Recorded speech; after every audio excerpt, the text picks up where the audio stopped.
Hi guys, నా పేరు Lokesh. Welcome to cricket ముచ్చట్లు. సో టీమిండియా వాళ్ళ సూపర్ 8 ఫస్ట్ మ్యాచ్ అయితే ఈ రోజు అయితే ఆడబోతుంది. ఇండియా వర్సెస్ ఆఫ్ఘనిస్తాన్ నైట్ 8 అయితే స్టార్ట్ అవబోతుంది అనమాట. బార్బడోస్ లో జరగబోతుంది ఈ రోజు మ్యాచ్ వచ్చేసి.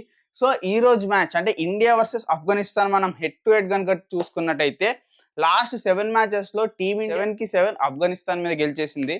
సో దీంట్లో మనకి ఎటువంటి సందేహం లేదు, డామినెన్స్ అనేది టీమిండియాకే ఉందని చెప్పుకోవచ్చు. అండ్ ఆల్సో ఈ పిచ్ లో లాస్ట్ 31 మ్యాచెస్ కనుక చూసుకున్నట్టయితే 60% ఎవరైతే ఫస్ట్ బ్యాటింగ్ ఆడారో వాళ్ళే గెలిచారు. ఆల్సో ఎవరైతే సెకండ్ బ్యాటింగ్ ఆడారో వాళ్ళు 30% మాత్రమే విన్నింగ్ ఛాన్స్ అయితే ఉంది. అండ్ ఆల్సో యావరేజ్ స్కోర్ వచ్చేసి 153 ఇక్కడ యావరేజ్. సో మోస్ట్ ప్రాబుల్లీ ఈ రోజు మ్యాచ్ లో మనకి 150 to 180 మధ్యలో స్కోర్ వచ్చే ఛాన్సెస్ అయితే ఉందన్నమాట. మోస్ట్ ప్రాబుల్లీ 180 హైయెస్ట్ స్కోర్ వచ్చే ఛాన్స్ ఉంది. ఇంకా ఎక్స్ట్రాడినరీగా ఆడితే 200 వస్తుంది.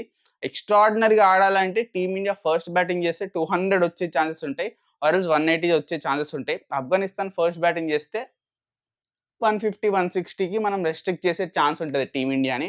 అండ్ ఆల్సో ఇప్పుడు మనం టీమిండియా ప్లేయింగ్ 11 కనుక చూసుకున్నట్టయితే ఇక్కడ ఓవరాల్గా ఏమైనా చేంజెస్ ఉండేదా అంటే సిరాజ్ ప్లేస్లో అంటే సిరాజ్ అవుట్ అవుతాడు, కుల్దీప్ యాదవ్ ఇన్ అయ్యే ఛాన్సెస్ ఉన్నాయి.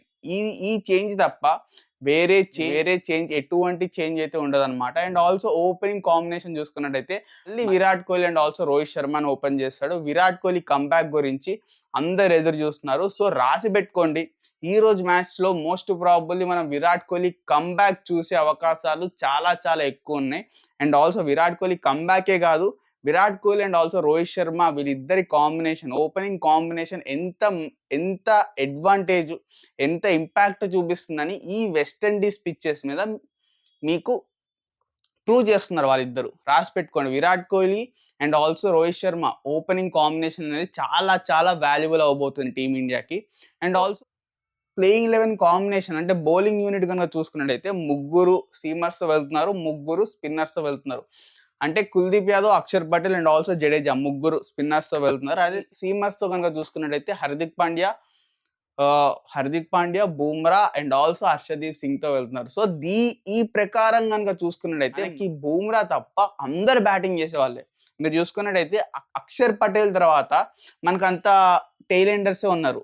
అక్షర్ పటేల్ తర్వాత ఇప్పుడు మనం చూసుకున్నట్టయితే హర్షదీప్ సింగ్ కొంచెం బ్యాటింగ్ చేయగలడు. అంటే హర్షదీప్ సింగ్ స్ట్రైక్ రొటేట్ చేయగలడు అండ్ ఆల్సో బౌండరీస్ కొట్టే ఎబిలిటీ కైండ్ ఆఫ్ కూడా హర్షదీప్ సింగ్ కి ఉంది బ్యాటింగ్ లో. అండ్ కుల్దీప్ యాదవ్ కూడా స్ట్రైక్ రొటేట్ చాలా చాలా మంచిగా చూసుకున్నట్టయితే ఆన్ అండ్ ఆఫ్ పర్ఫార్మెన్స్ ఉంటుంది బ్యాట్ తో. సో బూమ్రా వరకు వచ్చిందంటే మ్యాచ్ ఇంకా గయ్యే అని చెప్పుకోవాలి. సో బూమ్రా వరకు అయితే రాదు. సో మోస్ట్ ప్రాబబుల్లీ మనకి నెంబర్ 9 వరకు అయితే బ్యాటింగ్ యూనిట్ చాలా చాలా స్ట్రాంగర్ సైడ్ ఉందని చెప్పుకోవచ్చు. సో ఇంకా బౌలింగ్ లో మనకి జడేజా కూడా మంచి కాంట్రిబ్యూషన్ వస్తే బౌలింగ్ డిపార్ట్మెంట్ అంట సూపర్ స్ట్రాంగ్ గా ఉంటది. నేను ఎందుకు ఇట్లా అంటున్నానంటే జడేజా నుంచి ఇప్పుడు మనం బౌలింగ్ కనుక చూసుకున్నట్టయితే హార్దిక్ పాండ్యా చాలా మంచి కాంట్రిబ్యూషన్ ఇస్తున్నాడు, చాలా మంచి ఫామ్ లో ఉన్నాడు, వికెట్స్ అనేది తీస్తున్నాడు.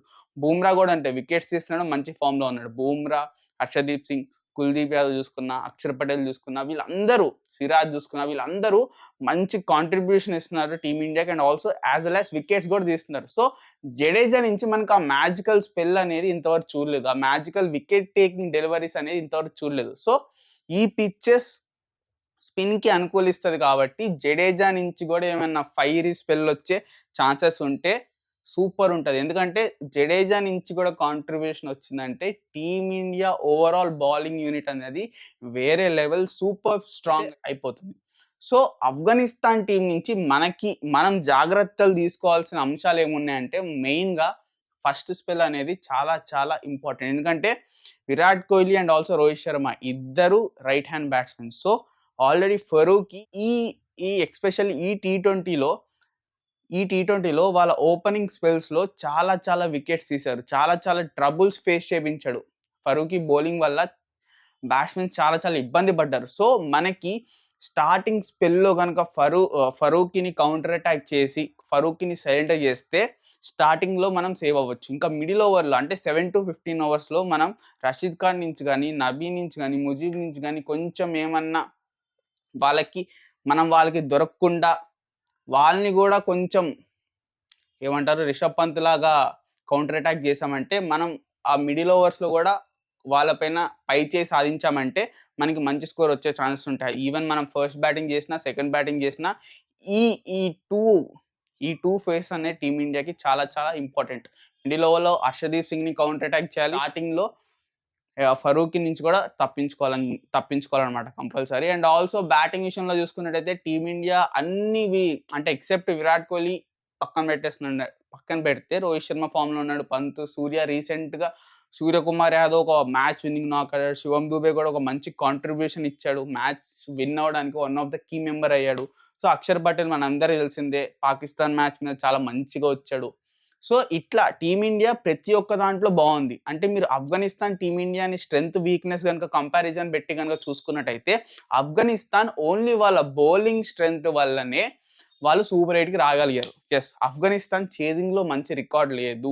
ఓన్లీ బౌలింగ్‌లోనే ఉంది. అంటే వాళ్ళ బౌలర్సే చాలా చాలా స్ట్రాంగర్ ఉన్నారు. వాళ్ళ బ్యాటింగ్ యూనిట్ ఫెయిల్ అవుతానే వస్తున్నారు. ఎక్సెప్ట్ గుర్బాస్‌ని గనక మనం స్టార్టింగ్‌లోనే గుర్బాస్‌ని సైలెంట్ చేశామంటే, అంటే గుర్బాస్ వికెట్స్ తీసామంటే ఆల్‌మోస్ట్ మనం మ్యాచ్‌లో ఉన్నట్టే. వాళ్ళ స్ట్రెంతే వాళ్ళ బౌలింగ్. వాళ్ళు చేసింగ్ చేసి గెలిచే ఛాన్సెస్ తక్కువ. డిఫెండింగ్ చేసి గెలిచే ఛాన్సెస్ ఎక్కువ. సో, టీమిండియా గనుక టాస్ గెలిస్తే కళ్ళు మూసుకొని ఫస్ట్ బ్యాటింగ్ చేసి చేజింగ్ ఆఫ్ఘనిస్తాన్‌కి గనుక ఇచ్చేస్తే we're in the driver's seat. And also టీమిండియాకి ఈ మ్యాచ్ అనేది చాలా చాలా ఇంపార్టెంట్.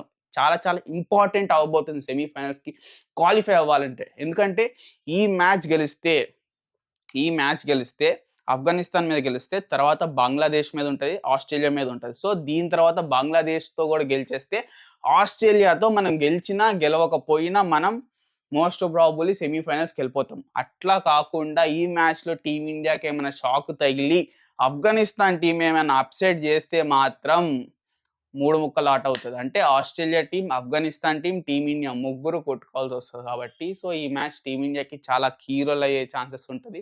సో ఇది గనుక గెలిచేస్తే ఆల్మోస్ట్ మనం సెమీఫైనల్స్ బెర్త్ మీద ఒక చెయ్యి ఏసేసినట్టే. సో అదనమాట ఈరోజొచ్చేసి.